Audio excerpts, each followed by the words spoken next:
podcast on there? Oh yeah, one of the millions of podcasts you can get on Spotify. Okay. And we are uploaded through a company they own called Anchor. Anchor.fm. And we are uploaded bingo. All right, ready to share.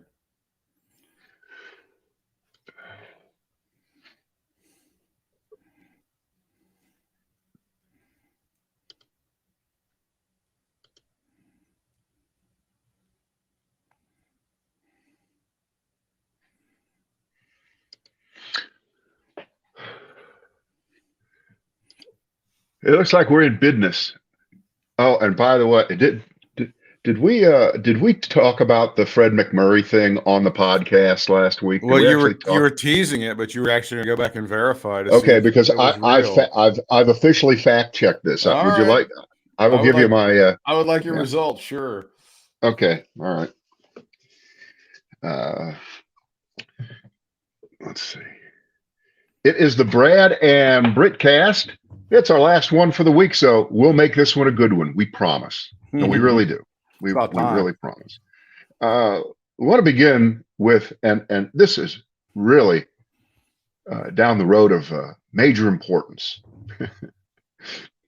It's fact checking another podcast, right? And a pretty successful one at that, and one that Britt and I both like. It's Gilbert Gottfried's amazing Colossal podcast. I think he's been doing it for like 10 years or so. It's really good.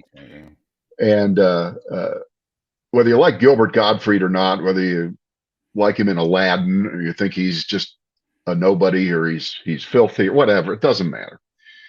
They have pretty good guests on, and they got a good raconteur thing going with a lot of people, especially older people in showbiz. And they like to talk about old movie stars and things of that sort. I kind of dig that. And a recurring story that has come up several times is that Fred McMurray, who actually was a really big movie star in the 30s and 40s, maybe into the 50s. He's in a lot of film noir. He's in The Apartment. The guy was a big movie star. And about 58, 59, whenever that show first came on, they said, well, Fred, you're kind of over the hill. You're not really a movie star anymore, so do TV. Okay. And they came up with this. Go ahead. Well, it was like when movie stars, the move to TV was seen as a step down. Yeah, it was like, right. You were done, and it was a washout, and you were signaling to everybody in Hollywood that you were done when your career was over. But even then, the money was good. Oh yeah, the money was there. Sorry, that's all right. So he stars on the show called My Three Sons. All right, My Three Sons, and Gilbert and all his guests agree. They tell each other the story. It's self-reinforcing that Fred McMurray was just disgusted that he took this job. He didn't really want to do it, and his deal was that he would just shoot his part of the sitcom like one day out of the year, and they'd shoot all these different versions of him speaking, and they'd give him all the lines. They had all the scripts, and so he never had to show up the rest of the time, and the other actors would work around him. So you would never see him in a scene with other people. They just edited him in. And I thought, really? So it turns out that MeTV runs that show at 6:30 in the morning. So I DVR'd 3 of them. And it only took about 90 seconds to realize that's the biggest bullshit story these guys were ever telling. He's in multiple scenes with multiple actors, multiple people on the show. And no, they didn't have CMG. What is that? CGI. They didn't superimpose him in there. Okay, with a green screen in 19. It didn't work that way. The only possibility is that because the episodes I saw were pretty early ones, because William Frawley, William Frawley was still, one of the stars, played Bub, and of course he was on I Love Lucy and blah, blah. So those were the early shows. Did that happen later where he didn't do it? I doubt it. I really doubt it. And the fact that they were, it's such a great story. If it would have been true, that's one of those. I love it if it was true, because it would have shown that he did have some negotiating sway, even as an over the hill movie star. Yeah, I'll do it. You got to pay me, $2 million a year, and I'm going to work one day. That's great. I like that. Yeah. According to my information, in 1943, Fred MacMurray was the highest paid movie star in Hollywood. Of course, we're in the middle of the war, and some people are all fighting a war like Jimmy Stewart, but he made the equivalent of $6.3 million in 1943, which ain't bad. It's okay money. You can live. Oh, yeah. Today, that's worth at least twice that, isn't it? Oh, wait, no, it's way more than twice that because of the inflation that Joe Biden gave America, right? Joe Biden is inflated. No, because of the inflation that Joe Biden gave America. There's your headline. Rick Santelli of CNBC gushing. We are cooking in grease. The GDP numbers came out, I think, 5.2% for 2021. Which is the highest GDP annualized we've had since the Reagan administration. Am I correct in saying that, Brad? Yes, but when you're coming out of a ditch, it does look a lot higher if you just get to a certain level. So the answer is it's better than we thought it might be, but it isn't equal. It isn't spread out. It doesn't feel like it. Nobody feels like it. Inflation has overtaken so many parts of our lives that, again, that's just a number that sounds good and means nothing. So you couldn't campaign on that. The Democrats should not try to campaign on that number. No. You cannot campaign on the GDP number was really high last year. Even though the Republicans would shove that in your face, rub it in the ground, and shove your face in shit if it was anywhere near that. The Republicans. That is correct. That's correct. Okay. I just want to make sure we're clear on that. Sean Hannity would wave his dick at 9:15 and talk about how 5.2 is the greatest thing that's ever happened to America, and everybody shut the fuck up. But the Democrats can't really run on that. That is correct. And it's because Donald Trump destroyed the country, because Donald Trump skewed everything over onto one side of the scale. And how did he do that? He did that by lying for year after year after year. Because remember, there's a great part of the country that believes that we had the greatest economy in the history of the world between 2017 and 2020 because a great businessman led us. That's, of course, not true. No. But that is the underpinning for why I say this is great. I'm glad the economy is growing, but inflation is still growing right now, or still is at a rate higher than that growth rate.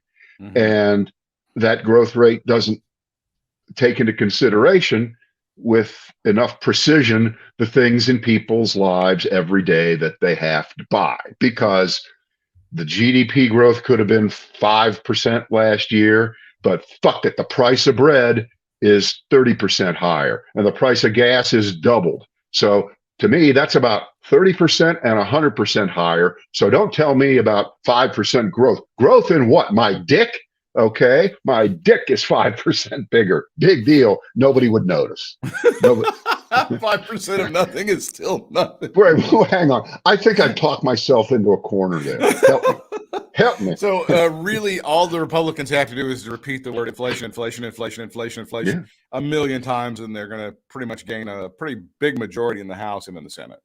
Well, it's not. You can't predict what the things are going to look like in 8 months or 10 months. You can't just say that. But we're in for difficult times. The interest rates are going to go up, and that's going to spook the financial markets, at least temporarily. It doesn't mean the world comes to an end. Doesn't mean you should run for the hills. I think I said this on the previous podcast. I thought that Jay Powell was Trump's only decent nominee for anything. And I think he kind of proved it on Wednesday. I mean, he said the right things. He gave a little tough love there, but he left some room saying, hey, guess what? If kind of like the coronavirus, if the curve starts to bend down a little bit, hey, we might not have to apply the same kind of medicine.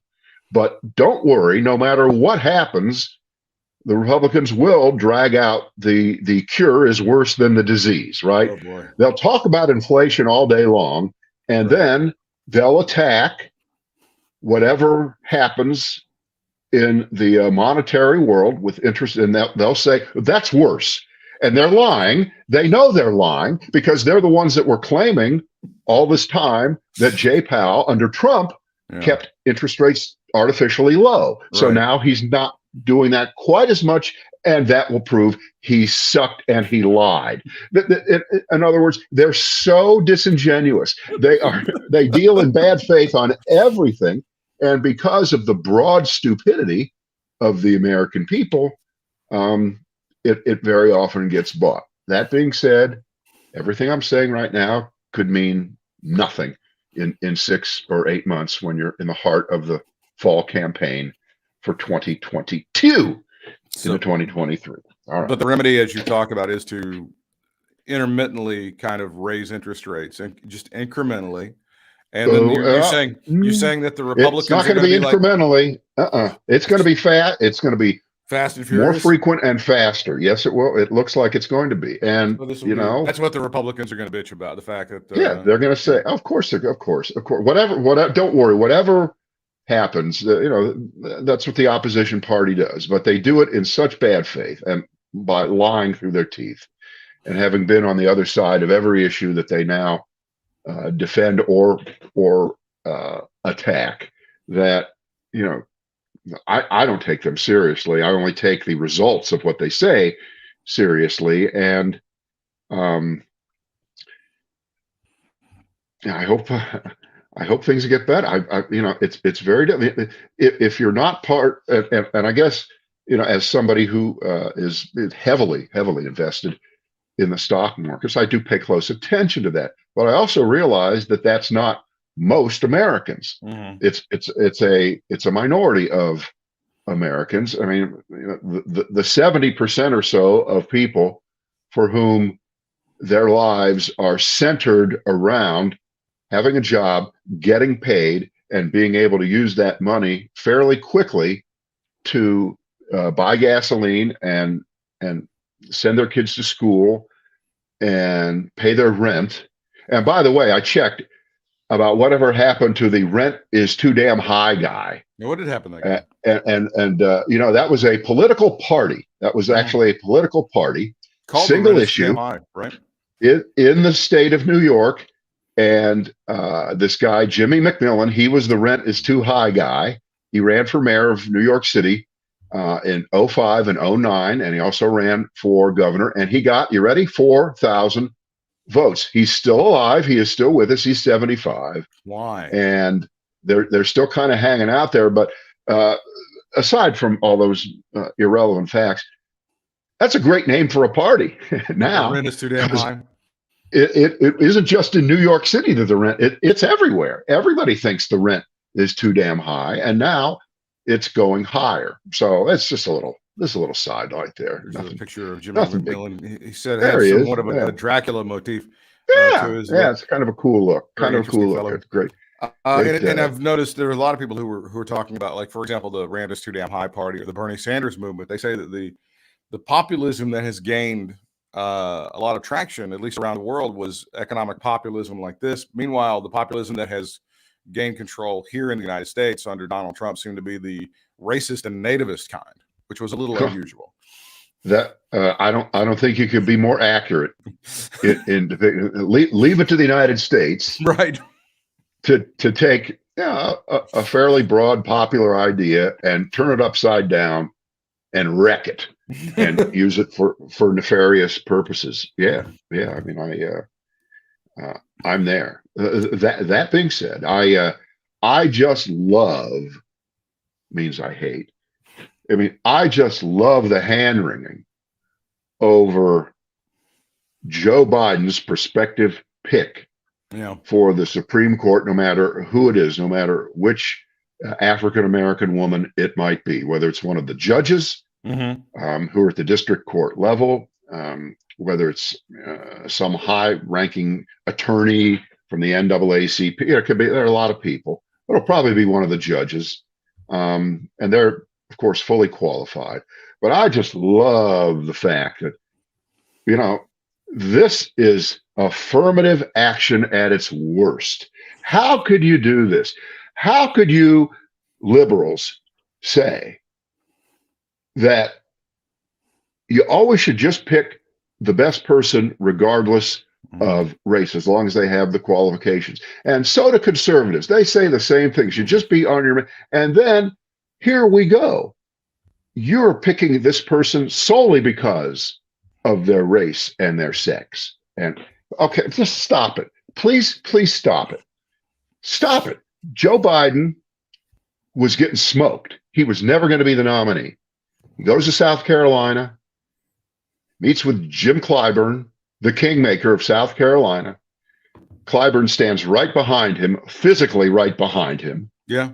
And Joe Biden pledges that if he is elected president, if he gets a chance, his first Supreme Court nomination will be handed to a African American woman, because they need representation on the court. So he said that then. And in spite of that racist, sexist attack on America, that promise of affirmative action, where Jesse Helms rolled over in his grave and ran his old commercial again, white men, you could have had that job, but they had to give it to a black woman. Even though, what is it, like 165 out of the 170 Supreme Court justices ever have been white men. Okay. Right. Apparently, and of course, they were all perfectly qualified, and there was nobody else. There were no women along with that. None. Right. Yeah. Now, and it is, of course, very important to point out that the first president to make a promise about what kind of person in terms of race or gender, if they were elected, they'd put on the Supreme Court. It was Ronald Reagan. Ronald Reagan, during his campaign in 1980, said, if I'm elected and I get a chance to put someone on the Supreme Court, it will be a woman. And he kept the promise. And it was the Quaker Oats lady, Sandra Day O'Connor. Oh, that's right? Not fair. That's not fair. I was wrong. I apologize to anyone who was offended by that, but I stand by it. Janet Reno was much more of a Quaker Oats woman than Sandra Day O'Connor was. But anyway, so Reagan did that, and you know what? He was right to do it. Now, why did he do it? Did he really, really pine to have a woman? Was he for equal? No, it was clearly a political move at one level, because Reagan's support was with who? With white males. It was that standard Republic. And he thought this was a way to kind of soften his image and broaden his appeal a little bit. And of course, it worked. Well, he got pushed. He got pushback from the white males in his own party. And then Barry Goldwater kind of had to tell him to shut the fuck up. That's right. That was there you go. What happened in that particular There you go. Yeah.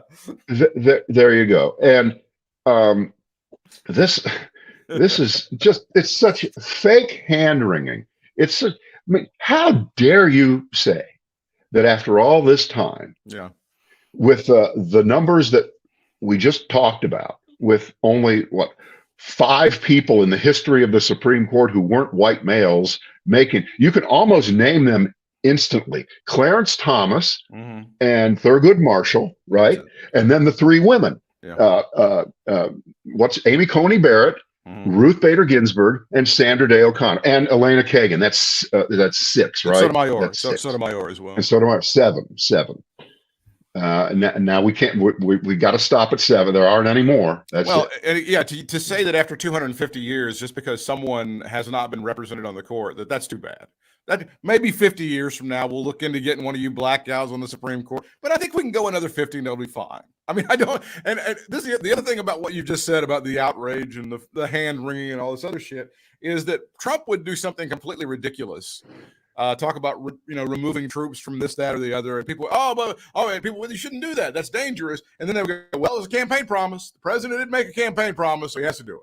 He has to do the most fucked up thing that he said in his campaign that was not going to happen, and he has to do it and fuck up the entire world. So he made a campaign promise. Here's Joe Biden following through on a completely reasonable campaign promise, as you said, that he made in order to win the election, in order to pay back a group of people. He established political capital with a group of people by saying, this is what I'm going to do, and now he's doing it. Now it's terrible. It's the worst possible thing he can ever do. So, right. And by the way, one more little note here about Trump's 3 picks. Okay.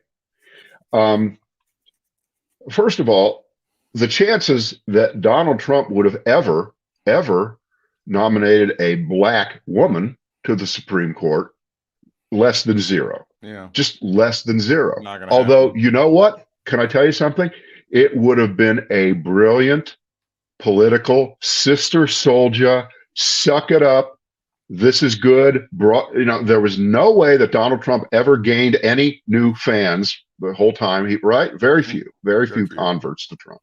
Even though 70 more people voted for me than anybody in the history of presidential elections, except for the other guy. He somehow expanded his base among Hispanics. I don't understand that. I don't know if I'm ever going to understand that. Right. But actually, it would have been a good, but he didn't. You knew he was going to go with white males, and then he got a fully sanitized Amy Coney Barrett, fully vetted by the Federalist Society to be as anti-abortion. That's right. But with 8 kids, okay, maybe she aborted 9 of them, and if she would have had 17, she could have been one of those reality shows with we don't know. How dare you? You shouldn't say such awful things. Yes, I can. You know why we can say it, Britt? Because we're on Spotify. We're on Spotify. We can say anything we want. Brad's laughing because I texted earlier today. I have decided to leave Spotify because I thought Neil Young had a pretty good point. And Uncle Neil has been a good man to me and a good friend to my favorite band, Pearl Jam. I love Spotify, but I've left Spotify. The billing cycle ends on February the 5th, and I will matriculate over to Amazon and save, I think, $60 a year. So I've decided that I'm not going to support Spotify and the Joe Rogan bullshit that they pay hundreds of millions of dollars to him to churn out over there. Right.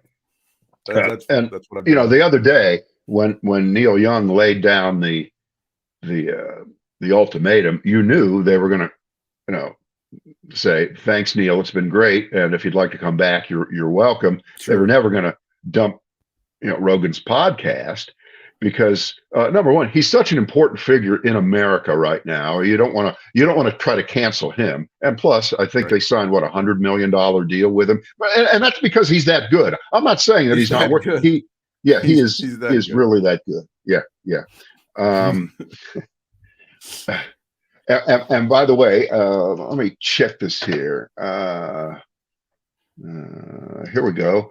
Who's the latest idiot to go on Joe Rogan's show and lie? Jordan, what's his face? Jordan Peterson or whatever. Yes, this guy, Jordan Peterson, who's a clinical psychologist, allegedly, from Canada. And his new thing is he's attacking transgender people. Oh, transgender people. Oh, he says it's the result of a contagion, and being transgender is similar to satanic ritual abuse. Yeah. He says it's a sign of civilization's collapsing. The 25th. That was yesterday. That was Tuesday. How do we cure it? Is it shock therapy? What do we got to do to cure that? I wonder what Britt, Mr. Peterson would say. As you know, I now have a very personal stake in this discussion. Yes. About transgender people. Mm-hmm. Because our son, 2 months ago, called us and said he is transitioning to female. So he is transgender, and I do not believe and he's 32 years old. He isn't doing this for laughs, for giggles, or because it's cool, or because it's the thing to do among the kids, or anything of that sort. He's his own, she's her own adult, and for people in this position to start down that road, to tell us and to tell people who have done this, who are doing it, in the process of doing it, who are transitioning, it's not your life, you son of a bitch. It's not about you. Yeah. It's really not. And Mr. Peterson, if you think there's a threat to American civilization in particular from that, in a world where we've decided that what isn't a threat to American civilization and government is an attempted overthrow from within the government by a guy who apparently is ready to garner tens of millions of votes once again, and your priorities are fucked up. Okay, you're really fucked up. I feel better than ever about canceling the Spotify thing. If Joe Rogan is going to provide a platform to assholes like that who are spewing hate like that, then I feel even better than my one little moment, my one little act of activism or whatever. Right. I'm voting with my wallet. Right. Here's the and good for you. You're speaking in the only way that those folks understand, because my guess is you are not alone in telling Spotify to stick it. But then I don't even have the piece in front of me. I read it last night, but because of the fragmentation and the technology that we live in today, you can get banned from Twitter. You can get kicked off of Facebook. Right. You can get banned by YouTube, and it doesn't matter. People like this Jordan Peterson are able to use all kinds of alternative methods now that exist beyond the mainstream big players in communications, which used to be 3 TV networks and newspapers and radio and things of that sort. Now, of course, it's Facebook and Google, but there's a world beyond that, and we're talking about it right now. There's Spotify, podcasting. It didn't take long for podcasting to become a scourge, a complete sewer, right? A direct wrecking ground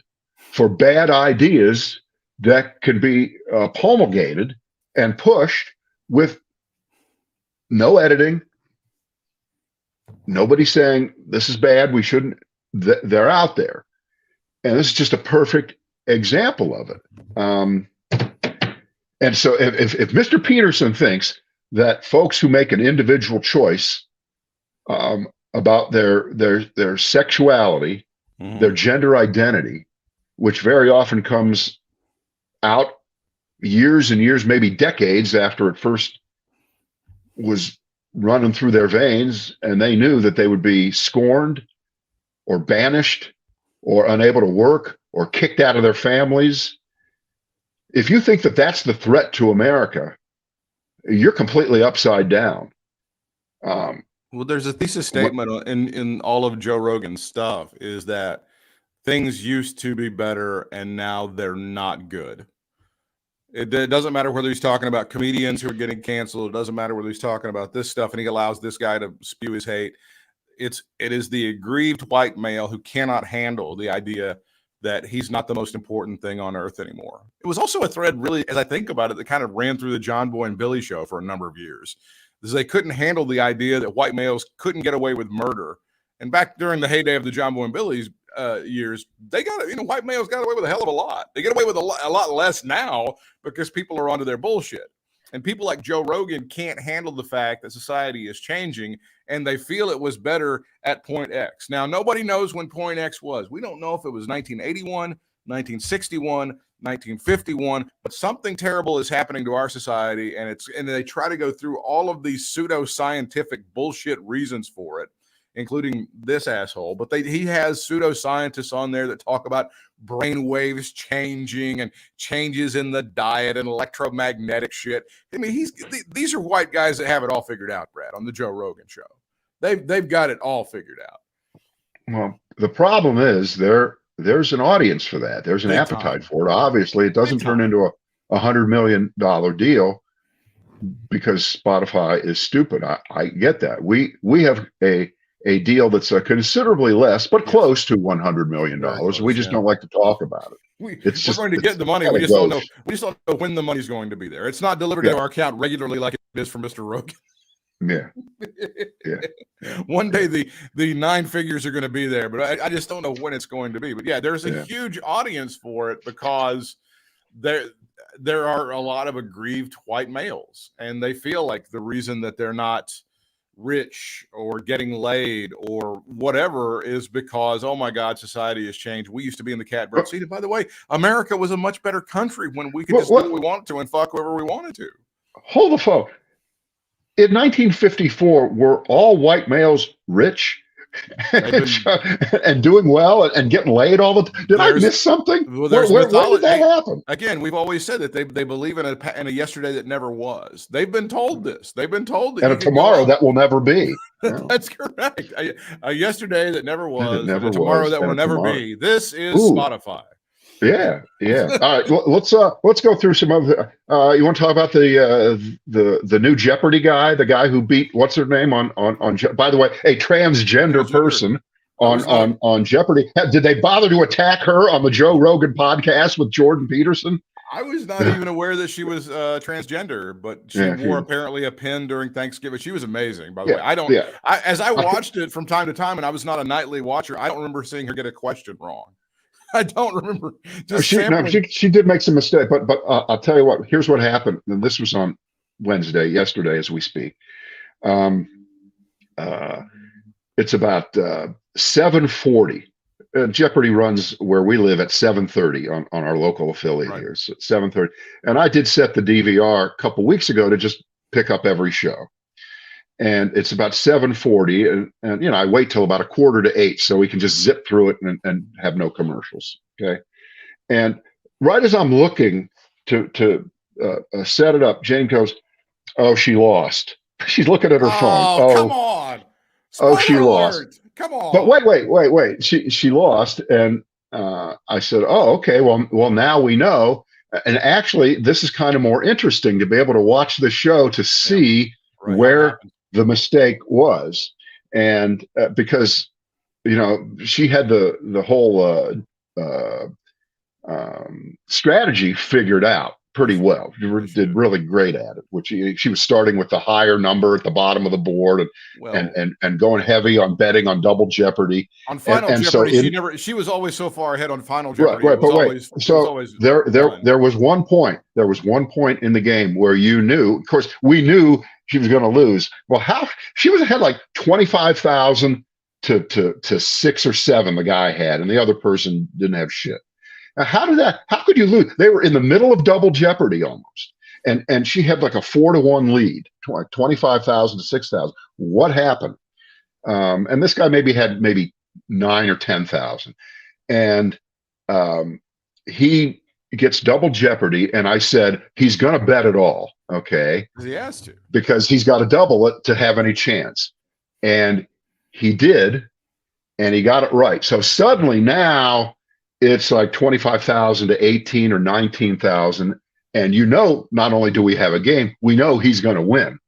And then that final question, which is, it's the only country on earth in the top 10 most populous countries it happens to be in, that ends with the letter H. And I'm thinking, and I actually I knew what the most populous countries were, and I thought of India and Pakistan. Both of them have a lot of people, and it just never clicked in to think of Bangladesh with an H on the end there. That was the correct answer. He got it. He's a librarian.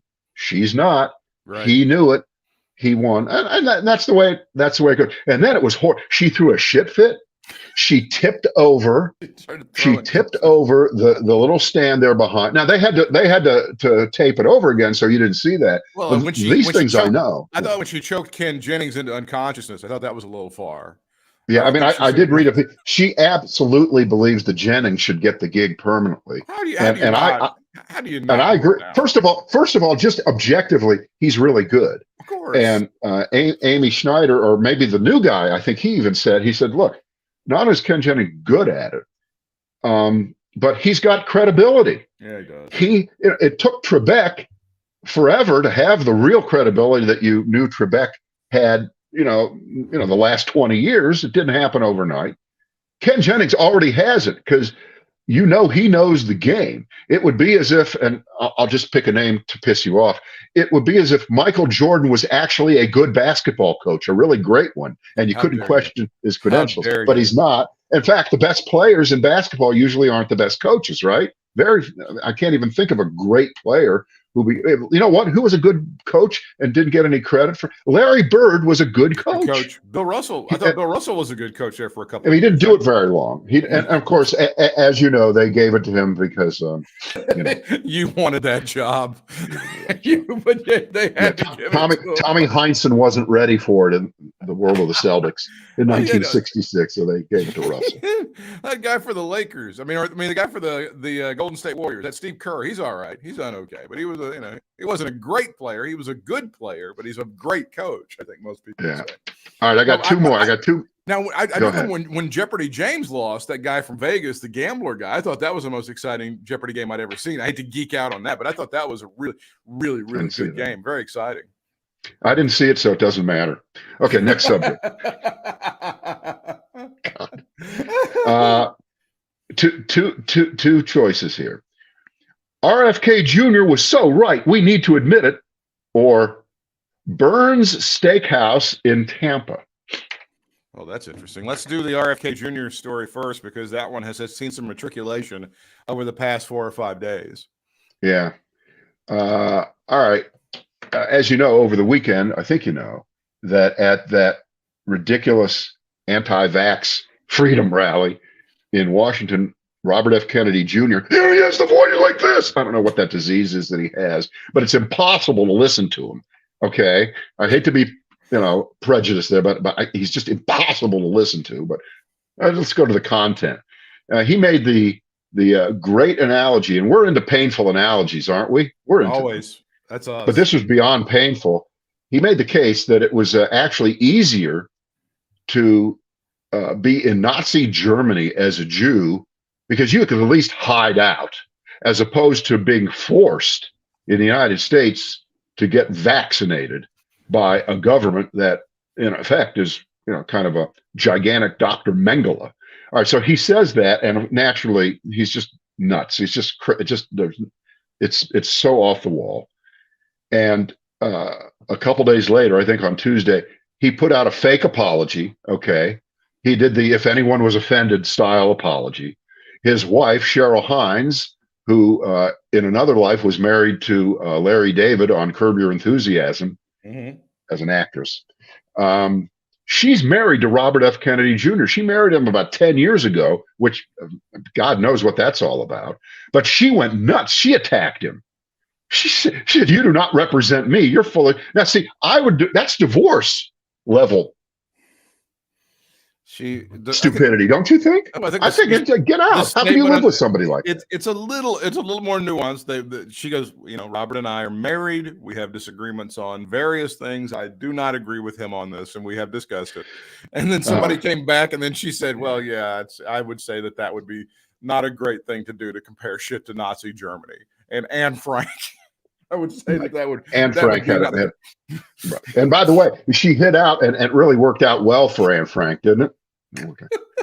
No, wait. But here's the point. Here's the point. Yeah. Here we go. We have a story, and these stories still come up every once in a while because everybody who lived in Nazi Germany or was a baby or a child that escaped, they're still alive. Many of them. They might be in their late 70s at this point, right? Here's the headline. A Nazi officer's housekeeper hid 12 Jews in the basement. All of them made it out alive. There you go. The story is about someone named Roman Haller, Haler. He owes his life to a 20-year-old housekeeper. He was conceived in the basement of a home in Poland, where his parents and 10 other Jews hid out during the war. It wasn't any old house. It belonged to a Nazi officer, and it was his housekeeper who smuggled them to the basement and took them in secret. Over 2 years, the young woman, whose name was Irina Gut, went to horrible heights, extraordinary lengths to keep these 12 people safe. And Haller would get a chance at life. After finding about the pregnancy, his parents asked Gut to help them perform an abortion because a crying baby would endanger all their lives. She insisted that they have the baby. Right. The Nazi officer discovered the Jews in the basement, and Ms. Gut made a bargain with the Nazi. She agreed to become his mistress in exchange for his silence. Yeah, not You want to exactly talk about going the extra mile? Holy shit! Not the happiest of stories, but at least they didn't have to wear a mask. Right.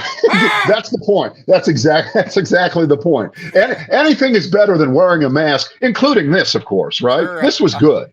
Wearing a mask is horrible. I may have had to suck a Nazi officer's dick, but I never had to wear a mask, Joe Biden. So there. I mean, honestly, God, it's just such stupidity, and I don't. And it's so sad that your wife has to. And he eventually apologizes. RFK Jr. does, and his wife has to come out and kind of make him feel like, maybe that wasn't. But that's really what wives are for. However, most of us do that in the pre-public speaking thing. Like if you say something at home and you go, and your wife will go, I love you, but you probably shouldn't say that in public. And you go, it's a good idea. I don't think I'm going to say that in public. I think I'll just keep that to myself. That'll be internal. That'll be something you and I share. That's what somebody who loves you will do for you, Brad, over the years. I think you can relate to this. Yeah. All right. Last thing here. Here's a question. You don't know the question I'm about to ask. What is the best steakhouse you've ever eaten at? What's the best steak you've ever had? Where was it? I believe it was that one we were at in Dallas, and I can't remember the name of the place, but I think the one we ate at in Dallas was the best one that I ever had. I was thinking about that, and I couldn't remember whether that was really, really good or whether we were disappointed. I can't remember. I'm going to surprise you. I can't remember the name of it. There's one that's on par with that. The Steakhouse at Circus in Vegas is completely decent. It's like 30 or 40% less than the other shit on the strip. It's not because of, Circus looks like Myrtle Beach threw up, but their steakhouse is really pretty decent. And it's, like I said, you're going to get a discount based on some of the more expensive stuff on the strip. They have a really good steak at Circus Steakhouse. Yeah, there's a lot of good ones there. The first, I don't want to say this is the best, but it's my dad loved these kinds of places, so it kind of filtered down to his sons. And the day he died, and we were down in Miami because he was at Jackson Memorial Hospital, the famous giant hospital there is where he died. So my brothers and I said, well, what are we going to do? What should we do? So we went out to eat and I think there was a Morton's there. Oh, okay. I think it was a Morton's in Coral Gables. And so we ate a meal in memoriam to my dad. Nice. It's kind of cool. Of course, all the Mortons are really, really good. But the first place that my wife and I, who wasn't my wife then, she was just, here's this person, Jane, mom and dad. They came to New York. We were living in New York at the time. And the first place that my dad took us to was one of those places. You have to look on those sites or look it up as famous places that aren't around anymore. Great places. Right. It was called Bruno's Pen and Pencil. It was a great steakhouse. There are a lot of them in New York. Last time we were in Chicago with my daughter, she set us up at a place called Gibson's. Gibson's. Oh, yeah. There's that was just great. There are a lot of good ones. I only bring it up because I see that this name, which I've not eaten at, I don't think you've eaten at it either, because you would have named it if you'd been there. It's in Tampa. It's called Burns. No. It's been there forever. Came about in the 1950s, and I've heard people forever say there's nothing even close to it. I'd love to get there sometime. And it's got the look, and I'm sure it's fantastic.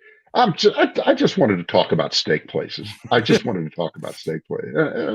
a lot of good ones out there. There are. There's this really good one. I don't know if you've heard of it. It's called Longhorn, and it's you go there, and boy, they know how to pound a steak. Longhorn. Well, Longhorn and Capitol Grill are owned by the same company. I didn't know that. No shit. Yeah. That's crazy. Yeah, they are. Yeah. Well, you got my Vegas recommendation. If you want to save a couple of bucks and get a great steak, you know where to go. Yeah. Yep. I'm with you there. All right. Well, we'll rest on those laurels and get out of here so we can go listen to what Joe Rogan has to say today, because I'm sure it's important. Yeah, I can't wait. I'm sure we can learn something. Okay. We'll see you Monday. See you.